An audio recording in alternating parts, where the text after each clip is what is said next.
인도네시아하고 튀르키예 계약을 놓고 어떤 분들은 그런 얘기를 해요. 그냥 살 사람은 돈이 없고 팔 사람은 물건이 없는 공평한 거래다. 인도네시아가 단순히 이제 튀르키예랑 이렇게 칸 전투기 계약을 한다 했을 때 48대의 칸 전투기를 10년 안에 100억 달러의 그 비용을 주고 산다는데 10년 안에 100억 달러를 규모를 주고 사기에는 칸 전투기가 너무 비싸죠. 10년 안에 완성이 될지도 모르는 지금 불확실한 상황에 있습니다. 여러분 안녕하세요. 경제한방입니다. 날씨가 너무 덥습니다. 이럴 때 여러분들 속 시원하게 해드릴 좀 기분 좋은 속보를 전해드려야 할 텐데 오늘 우리의 자랑스러운 차세대 전투기 KF-21 보라매 인도네시아 수출과 관련한 소식이 들어와 있습니다. 자세한 내용은 김민석 에비에이션 위크 전문가와 함께하겠습니다. 어서 오세요, 대표님. 안녕하세요. 네, 자 인도네시아 이거 말만 들어도 속에서 열불난다 하는 분들도 많지만 오늘은 어떻습니까? 뭐 열나는 내용이에요? 좀 열 좀 식히는 내용이에요? 네, 많은 분들이 놀라시고 좀 열받는 소식으로 알고 계셨는데 이게 실제로는 잘 진행되고 있다는 것을 말씀드리기 위해서 네. 이번에 나왔습니다. 그러니까 인도네시아가 튀르키예의 5세대 전투기죠? 칸. 네, 예, 맞습니다. 48대를 구매하기로 했다라는 소식인데 이게 왜 열받는 소식이 아니에요? 이런 소식이 알려져서 처음에는 인도네시아가 KF-21을 완전히 버린 것이 아닌가, 우리나라가 이제 뒤통수를 맞았다 이런 표현도 있지만 사실관계를 따져보면 그런 것이 아니고 인도네시아가 지금 KF-21에 대해서 협상력을 기르기 위해서 튀르키예랑 협력을 하고 있는 건 사실이나 결국에는 우리 쪽으로 돌아올 것이고 실제로 행동들도 우리 쪽에 유리한 일들이 많이 벌어지고 있다. 이걸 설명드릴 수 있습니다. 그러니까 인도네시아가 튀르키예를 일종의 협상의 레버리지로 활용을 하고 있다. 네, 맞습니다. 튀르키예 입장에서는 인도네시아가 레버리지를 위해서 자신들을 사용한 걸 알고 있지만 인도네시아의 잠재력이라든가 이런 포텐셜을 보고 그 다음에 방산 수출의 확대를 보고 그쪽도 이쪽 베팅을 하는 상황이고 대한민국 역시 지금 인도네시아의 관계나 이런 공동개발 과정에서 자본이 많으니까 이제 많이 걱정하시는 분도 많고 화를 내시는 분도 많지만 대의를 위해서 그러니까 큰 이익과 이제 방위사업 수출을 위해서 우리가 어느 정도는 양보를 하고 어느 정도는 취할 걸 취하고 이런 협상 과정에 있는 상황인 걸 말씀드릴 수 있습니다. 근데 인도네시아 같은 개발도상국들이 어떤 방산 산업을 키우기 위해서 돈이 필요할 때 어떤 나라를 이용하는 경우가 있잖아요. 그 대상이 지금 튀르키예가 될 수 있다. 이건가요? 네, 한국과 튀르키예를 저울질하는 건 사실이나 여러 가지 정황이나 배경적인 환경 측면에서 대한민국에 좀 더 기울어져 있는 것이 사실이고 우리는 튀르키예로 가고자 하는 인도네시아의 마음을 돌리기 위해서 실질적으로 우리가 더 그 인도네시아의 방산에 더 이익이 된다. 그리고 나라를 지키는 국방력 확충에서는 칸보다 KF-21이 훨씬 더 좋다. 예. 이 점을 어필하고 있는 상황입니다. 그러니까 인도네시아하고 튀르키예 계약을 놓고 어떤 분들은 그런 얘기를 해요. 그냥 살 사람은 돈이 없고 팔 사람은 물건이 없는 공평한 거래다. 맞습니까? 그런 이야기들에 대해서 사실은 어느 정도 핵심을 잘 찌르고 있는 말인데 인도네시아가 단순히 이제 튀르키예랑 이렇게 칸 전투기 계약을 한다 했을 때 48대의 칸 전투기를 10년 안에 100억 달러의 그 비용을 주고 산다는데 10년 안에 100억 달러를 규모를 주고 사기에는 칸 전투기가 너무 비싸죠. 예. 한 대에 2억 달러에 거의 넘는 가격으로 지금 예상이 되니까 KF-21보다 훨씬 가격도 비싸고 10년 안에 완성이 될지도 모르는 지금 불확실한 상황에 있습니다. 이런 관점에서 이들이 계약을 한 게 단순히 이제 정식 계약이라든가 법적 효력이 있는 게 아닌 MOU를 체결했기 때문에 이런 것들에 대해서 이제 좀 과장된 측면이 있는 것이죠. 그러니까 인도네시아가 48대 산다고 해도 그 대금 납부할 때 얼마나 땡깡을 부릴지 안 봐도 화나다. 뭐 그런 얘기가 벌써부터 나오고 있거든요. 그런데 이건 한 가지 오해가 있을 수 있는 게 인도네시아가 완전히 뭐 돈이 없어서 이렇게보다는 납기 일정, 그러니까 1년에 낼 수 있는 연부액의 문제 때문에 이런 협상을 하고 있는 거거든요. 그래서 인도네시아의 지금 전투기를 판 프랑스 같은 경우에도 대한민국이 지금 제시하지 않고 있는 산업혁명, 그러니까 프랑스 은행에서 대출을 받아가지고 이제 프랑스 전투기 구매하거나 이런 일들은 사실 인도네시아뿐만 아니라 제3세계 국가에 이제 네. 무기를 수출할 때 자주 있는 일이긴 합니다. 그래도 중요한 거는 인도네시아 내부에서 뭔가 튀르키예 칸을 구매하자 이런 얘기가 있으니까 MOU까지 간 거 아닐까요? 네, 실제로 이제 튀르키예는 사실 최선을 다해서 이 방산 외교를 진행하고 있고 이번에 MOU라는 게 사실 법적 구성력이 없다고 제가 말씀을 드리지만 정작 그 당시 사인할 때는 프라보 수비안토 그 인도네시아 대통령과 그다음에 에르도안 그 터키 대통령이 와가지고 뒤에서 이제 참석을 했어요. 정상 외교로 펼쳤는데 그 MOU 사인에는 근데 그 두 나라 대통령들이 사인이 없습니다. 네. 이게 결국에는 법적인 책임은 지지 않겠지만 이게 서로의 얼굴을 보여주고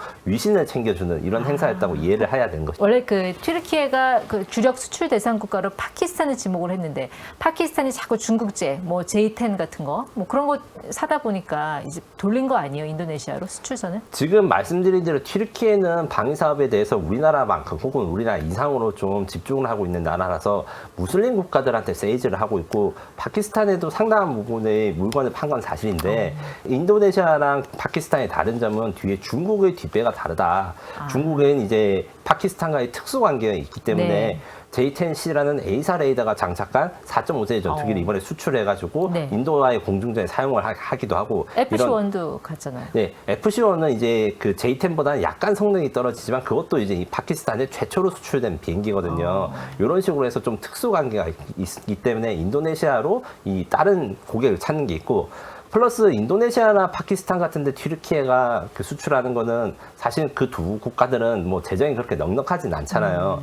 그런데 이 무슬림 국가들한테 무기를 수출하게 되면 사우디아라비아라든가 아랍에미레이트 같은 돈이 더 많은 이제 국가들한테 수출길을 연다고 이런 걸로 생각을 하고 있습니다. 네. 이렇기 때문에 우리가 생각하기에는 와, 이 정도까지 해도 되나 싶을 정도로 막대한 지원이라든가 약속을 많이 해주고 네. 이번에 튀르키예가 그 칸 전투기에 대한 MOU를 한 것도 이제 최초의 수출 대상국을 인도네시아로 삼고자 하는 것도 있지만 장기적으로는 일종의 이슬람 파이터라고 해야 될까요? 그런 거에 대한 큰 욕망이 있어서 네. 우리 KF-21의 길을 꺾어야겠다는 튀르키예의 전략적인 도전이 있는 겁니다. 그러니까 인도네시아 내부에서는 그래도 KF-21 찬성파가 더 많지 않습니까? 아무래도 뭐 유지비도 그렇고 매몰 비용을 생각해서 아까워서라도 KF-21로 가자 이런 의견은 더 많은 거 아니에요?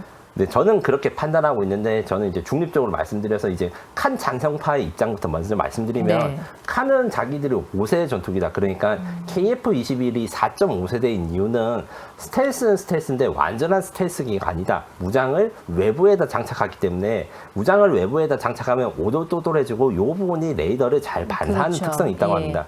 그런데 내부에 집어넣어야 완전한 스텔스가 되는데 칸은 완전한 스텔스가 된다. 그 다음에 칸 전투기가 KF-21 전투기가 큽니다. 이제 대형 전투기 기준으로는 F-20이라든가 F-15 이런 것들이 대형 전투기에 들어가고 우리 KF-21은 중형 전투기인데 칸 같은 경우에는 F-16에 들어가는 엔진 2기를 장착해서 F-15K보다 소비 비슷하거나 조금 더 큽니다. 물론 크다고 무조건 좋은 게 아니라 이제 기동성이 좀 그렇죠. 둔하고 이런 단점이 예. 있겠는데 크기가 큰 대형 전투기라는 점을 어필한 게 있고 튀르키예 같은 경우에는 우리나라는 지금 현재 무장을 이제 유럽산 검증된 무장을 사용하는 데 비해서 네. 튀르키예 국산 무장을 사용해가지고 그 제3국이라든가 미국제 무장 장착이 좀 어렵습니다. 그러니까 사실 그 무장 통합이라는 게 굉장히 중요하잖아요. 이 무기 수출에서는. 네, 근데 맞습니다. KF-21은 뭐 F-16에 장착한 무장도 쓸 수가 있는데 칸은 튀르키예 자체 개발한 뭐 단거리, 중거리 그 미사일만 쓸 수 있는 거. 여기서 굉장히 큰 차이가 날 것 같은데. 네, 맞습니다. 그뿐만 아니라 이제 칸 전투기가 제대로 만들어질 수 있을 것인가 이런 의문도 많은데 제가 앞서서 이제 칸 전투기가 좀 크다. F-16 엔진을 장착했다 했는데 이게 말 그대로 F-16에 있는 엔진을 뜯어가지고 칸 전투기 시제기에 넣은 겁니다. 네. 왜냐하면 F-110 엔진이라고 이제 미국산 엔진인데 수출 승인이 잘 되지 않아서 지금 시제기에는 멀쩡한 F-16에 있는 엔진을 떼다가 붙인 거고 네. 현재 6개의 시제기가 이제 제작 중이라고 하는데 그것도 아마 지금 미국이 트럼프 정부가 승인을 하지 않는 이상 네. 이제 튀르키예 공군이 쓰고 있는 F-16에서 떼가지고 장착을 해야 되는 그런 상황입니다. 사실 KF-21도 가장 중요한 게 이 엔진의 국산화, 독자 개발이잖아요. 이거 언제쯤 될까요? 지금 현재 새 정부가 들어서면서 국책 사업으로 이 첨단 엔진 개발 사업이 지금 많이 언급되고 있는데 약 7년 이상의 개발 기간에 3조 5천억 이상의 비용이 들고 하나 에어로스페이스랑 두산 에너빌리티가 국방과학연구소의 주관하로 이루어질 것으로 보입니다. 다만 이제 우리나라 같은 경우에는 기술 이전이나 협력을 해외 업체랑 할 수 있는데 튀르키예 같은 경우에는 유럽의 롤스로이스라든가 이런 회사들과 이야기를 했다가 지금 현재 아무래도 튀르키예 대통령이 완벽한 민주주의는 아니고 약간 좀 독재에 가까운 상황이지 않습니까? 네. 정적을 뭐 감옥에 보내고 이런 것 때문에 예, 유럽에서의 수출 승인이 쉽지 않습니다. 기술 이전이라든가.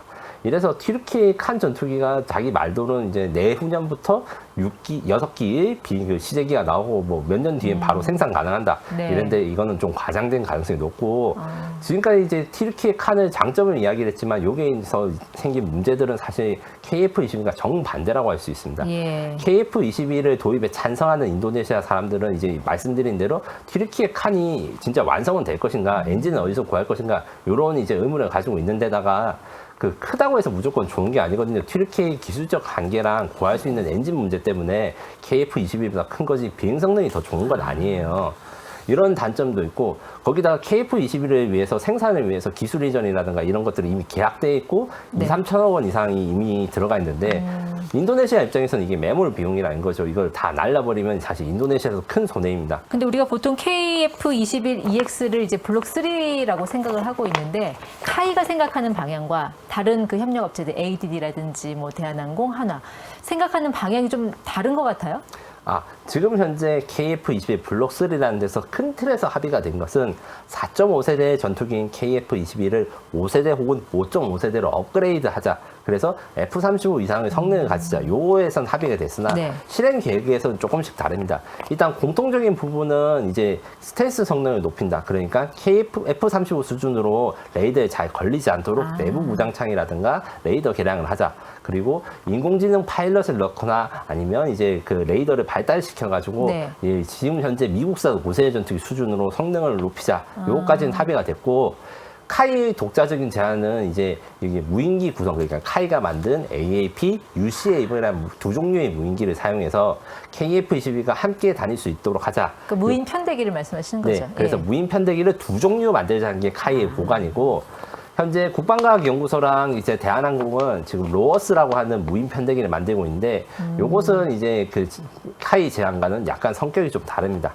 그러니까 카이 제안은 작은 비행기와 큰 비행기 예. 이렇게 두 개로 가자. 이제 대한항공과 ADD는 그 사이에 있는 중간급의 비행기 한 종류로 가자.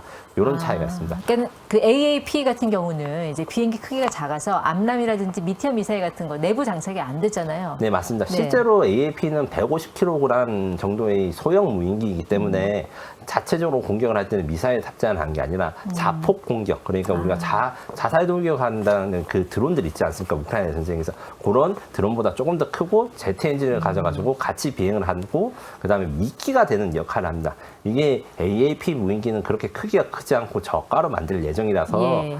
적들이 KF-21을 조준하려고 할 때 KF-22처럼 레이더 전파를 발사할 수 있는 AAP 드론을 먼저 보내면 거기에서 미사일을 쏘게 되면 위치가 노출되고 그 위치가 노출된데 우리가 전자전을 걸거나 아니면 예. 공격 미사일을 써서 파괴시키는 그런 개념으로 생각하시면 됩니다. 그러니까 한마디로 이제 피탑 능력이 떨어질 수 있다라는 설명이신 건데, 그러니까 카이가 생각하는 거는 무인 편대기를 두 종류를 만들어서 뭐 그걸로 자폭도 되고 뭐 디코이도 하고 그리고 전자적인 기만도 되고 뭐 그렇게 좀 다양하게 활용하는 그런 방향을 생각을 하고 있는 건가요? 네, 최근에는 지금 대한항공도 KUS-RP라고 하는 그 디코이용 항공기를 같이 개발하고 있어서 결국에는 그 KF-21과 함께 작전할 무인기를 대한항공의 주도로 설계하느냐 아니면 카이의 주도로 설계하느냐 요게 대해서 논쟁이 있는데 네. 결론적으로는 이 두 개의 사업 방향이 정해지면 이제 생산업체가 정해지고 이제 갈 건데 핵심은 무인기랑 같이 간다. 그리고 이 무인기랑 사람이 탄 유인기 간에 위성, 그러니까 특히 육지 위성이라 해서 지금 우리 스타링크라고 해서 그 일론 머스크가 사용하는 위성보다 좀 더 발달된 네. 위성을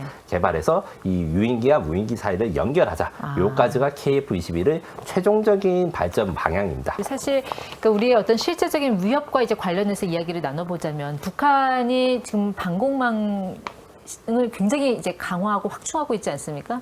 근데 KF-21의 그 에스코트 제모 있잖아요.